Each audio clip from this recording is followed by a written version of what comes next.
Welcome to the Cranky Cameraman. I shoot videos for business and broadcasts. So if you look at my face here on a Zoom call, my face is all swollen from been battling this sinus and skin infection. I knew it was flaring up and I should have gone into urgent care, but there's work. And when there's work as a freelancer, you got to take it. Falling back to the last couple of vlogs, we've all come to the consensus, or I did from hearing from other freelancers, that we basically are striving for 6, 7, 8 days a month, gear and labor, to be able to cover our business and personal expenses. And as things generally go, when I need to go see the doctor, that's when I have a shoot in the calendar. So if you remember back to earlier this year, I had a travel job up to New Jersey, Pennsylvania, and Tennessee, all back-to-back, one project, corporate documentary. And I was going through this same little medical issue, and I went to urgent care, got my meds and all of that, but I got a referral to a dermatologist. And healthcare here in Texas, I've found, is a little more difficult getting appointments with new docs than back in my time in California. And the first available was like 3.5 or almost 4 months out. So I put that in the calendar, cynically knowing that when I get 48 hours from that appointment, I'm going to book another shoot on that day. And sure enough, that happened, rescheduled again. It was like 3 months out. I went there, and it turns out they had canceled my follow-up appointment without me being aware of it, and then I just left in frustration. So this little annoying minor issue has been kind of lingering, and it never fully cleared up, and it all blew up again on me this past week. Man, it is so hard to manage kind of these daily things that I think people with regular 9-to-5s take for granted. And certainly I can't get anyone in a medical office to understand that, like, hey, I work on call and I might only get 3 days of work this month, and it's always going to happen on that day that you want me to come in for an appointment. So can you put me on your cancellation list, first available? I don't know what I'm doing next week. I certainly can't plan something that's like 3 or 4 months out. All right, got sidetracked there. That isn't even what I wanted to talk about here. It was Zoom calls. So in my many years of shooting commercials when I was based in California, over 20 years, I did a whole lot of face-to-face meetings. And then in the last few years, everything pivoted to this work from home and over Zoom. And then it seems to have manifested into this, we should have a Zoom about everything. So instead of me just getting an email with a schedule and a call sheet, it's like, hey, let's jump on a Zoom call and talk about the lunch menu and the marketing strategy and the copywriter creative shifts and the account management and billing and all these things that are peripheral to my role as the camera dude. And I can't bill for this time. And years ago, when we were face-to-face meetings, if it was like a commercial project or a big agency, I would get prep days. I don't want to bill for an hour of a phone call. It's like, you got to buy me for the day because you're taking me out of the rotation to be able to go out on a shoot for somebody else. And it just never works out. Even if I coordinate with that other client to hey, I got to step aside for 30 minutes to an hour for this scheduled call. I did one of those late last year, and we were out in the ranch land of Texas, and I had 1 bar of cell signal, and it was cutting in and out on the call. And that just got the agency people all pissed off at me that I would have agreed to a meeting when I was in a place that didn't have good cell coverage. So to recap, billing 1 hour of my time to get on an all-hands call is not financially viable for me as a business. And from my client's perspective, it seems outrageous to them to have to pay my day rate for me to get on a 1-hour phone call. So generally, the good compromise for me has been, I throw that caveat out, usually over email, that, hey, I'm probably going to get booked up on that day. And even if we reschedule the call, there's a risk. I mean, I stay pretty busy. And Murphy's Law in production, and everyone usually has a little laugh about that and understands it. So I strive for encouraging just one-on-one phone calls. Please call my cell phone anytime. Here's kind of when I'm available, but call anytime, and I'll ring you back if I don't answer. As soon as our next break, I'll hit you right back. I have 2 jobs pending this week. First one's in Dallas. It has not yet confirmed, so I'm not going to prep for it. Then the next one, which is on Friday, is in the Houston area. Just found out they're going vertical video, so I thought I was going to have to order a cage to mount the FX3 sideways, but no, there's a 1/4-20 on each end, and it balances out. I was just testing it out. Feels pretty good. And then it started raining, so I'm waiting for it to settle down before I put this back in the truck. Also added this Velcro divider. I want to do this in my Pelican Air cases. It's attached with adhesive Velcro, which I know in the Texas summer heat, especially where this lives in my van parked in the driveway, this adhesive will fail. So see, Pelican, I don't think these exist on my Air cases, but on the standard Pelicans, this is a 1600, there are these holes for screws. So I'm going to get some, looks like maybe 1/4 inch, maybe 3/8 inch long screws, and I'm just going to screw right through this to hold it in. Next up, it's been years since I've used this, but I have this big L plate for big cameras, so I can put the tripod plate on this side and then the VCT for the camera over here. And I've actually rigged this with the teleprompter on here, so the teleprompter's down here, but the camera's side mounted. Have not used this in a long time. I have a second 3/8 tie down. I believe it's in the truck. So I'm going to throw this on, but my hope is we can shoot even tripod-based work on the FX3. And that reminds me, I want to add this hi-hat. Old school Mitchell mount, but I have a 100mm adapter. This needs to live in the truck. Travel day the night before. Should have been a 4.5-hour drive, but due to weather, it took 6. It's a little after 10 p.m. I just arrived up in the Dallas area. I'm actually at my location for tomorrow morning. Got in so late, I wasn't gonna mess with the hotel. Ooh, thunder. It's in the mid 60s Fahrenheit, so I'll get a good night's sleep in the van. I'm gonna hit the gym in the morning, take a shower. So I got this project off of a bid versus expenses being reimbursed. I didn't book a hotel. I figured I'd get up there, scope out the weather and the parking situation, and then determine if I wanted to pay for a hotel or crash in the van. So had a nice night's sleep in the rain, mild weather, temperatures, and that puts another $200 in my bottom line of profit. Traveling light on this one, 2 cameras and the onstage cart, couple LED panels. Jordan's my assistant. He's first time running my semi-custom cart with the camera shelf. Took him a little bit to figure out, like every other cart, better to push than pull.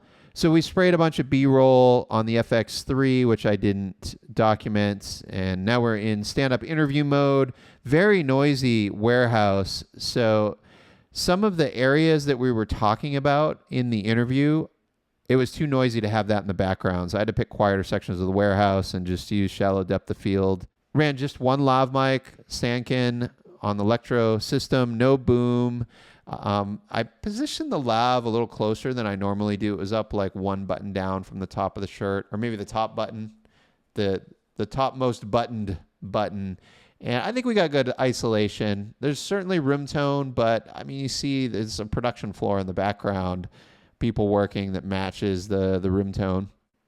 The lighting quality across the interviews was a little inconsistent, and it was just the nature of the size of our crew and the speed at which we were moving. I would have liked to have rigged an overhead above each subject to cut all the overhead warehouse lighting. In some positions, we were just in an unfortunate where it was toppy and a little frontal, so you'd get like a little bit of the like down shadow around the nose and eye sockets. However, clients were happy, and the most important thing was to not disrupt their production flow and certainly not turn this into a movie shoot.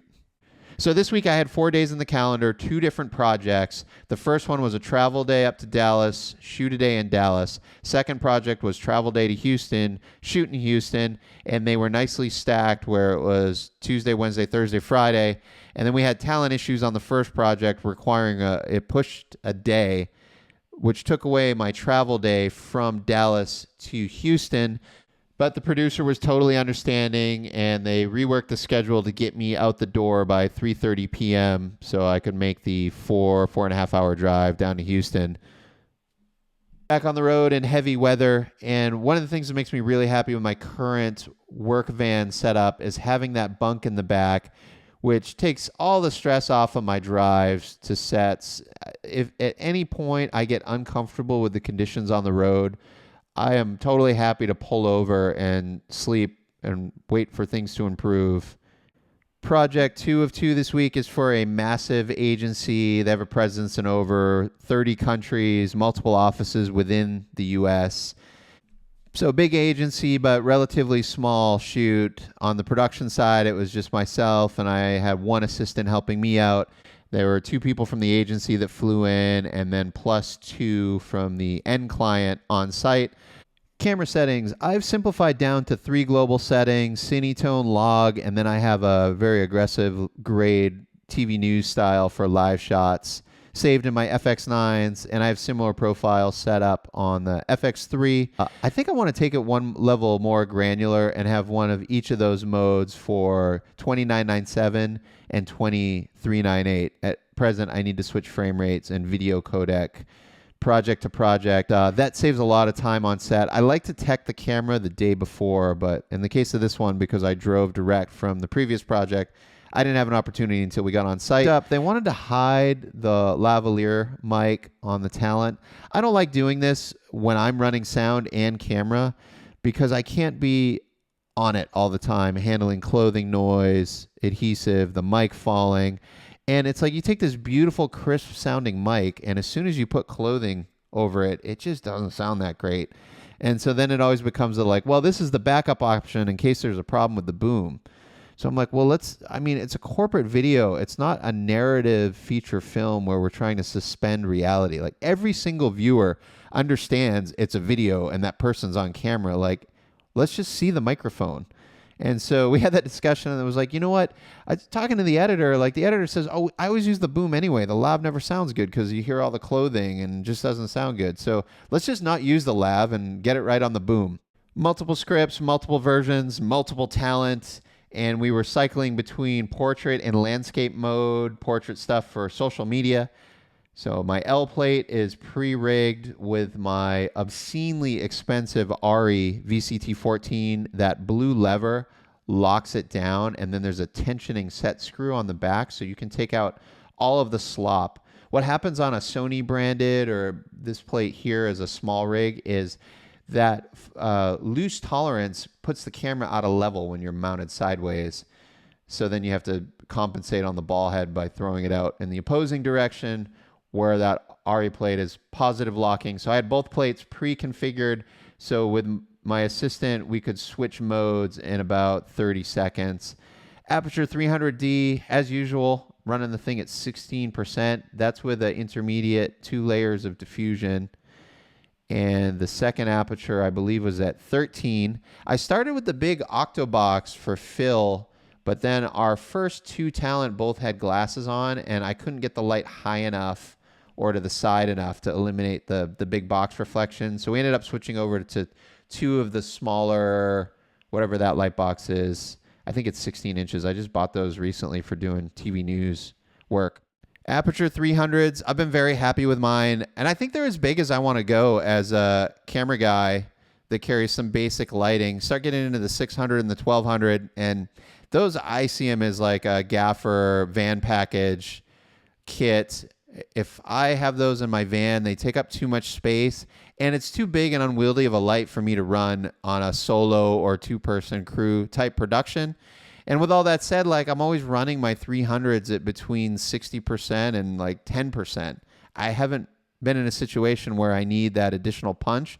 Beyond the occasional job, they're usually TV spots where I need to beam hard sunlight through a window. Gemini 2x1 in the background with some blue wash. I had a second one on the floor uplighting an equipment cabinet. We had a couple of engineers doing product demos, and it was pre-scripted and approved by agency and legal and whoever else has their hands on it. We didn't have a prompter. I debated putting the prompter in the truck just in case, and I didn't. So instead, what I did was I rigged up my MacBook with my little OC monitor directly above the lens. And I think that saved us close to 2 hours. We would have rolled into overtime had I not pulled that out. So without the makeshift prompter, it would have been 2 hours of OT because we tail lighted right at the 10-hour mark. And I'll take the shorter day over the extra OT every time. It's been a minute since I've worked for a big agency, and I was struggling a little bit first couple hours of the day. Like we had a 7:30 call time, and we didn't turn over on take 1 until 10:50 a.m. And I've just been coming off of events, broadcast news, live television, sporting events, things on a fixed schedule that move extremely fast. And I was like stressing myself out, sitting there with literally nothing to do. And then just the mental shift of being very precise in perfecting each aspect of a shot over get it in the can and move on. Let's continue this discussion in the comments below. And as always, thanks for watching.